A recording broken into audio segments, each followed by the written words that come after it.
With PDK, it's easy to check the live status of every door in your system, wherever you are. Device states in PDK.io show if your door has been open, closed, locked, unlocked, or even if it's been propped open. Let's show you how we do that.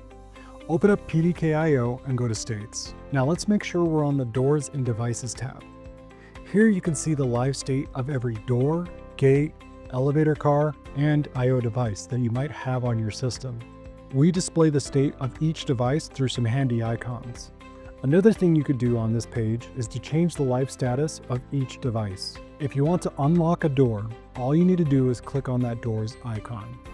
The door will unlock and lock itself back up. If you want to unlock that door for a certain amount of time, click the kebab menu. Hit the arrow next to unlock and drag the slider to the set amount of time you want it to be unlocked. Then hit the unlock button. You can also put that door into a do not disturb state, which will lock down that door to anybody who has credentials to it. Again, click the kebab menu, hit the arrow next to D&D, do not disturb, and set your time. Force toggle will let you manually override the status of that first door for an indefinite period of time.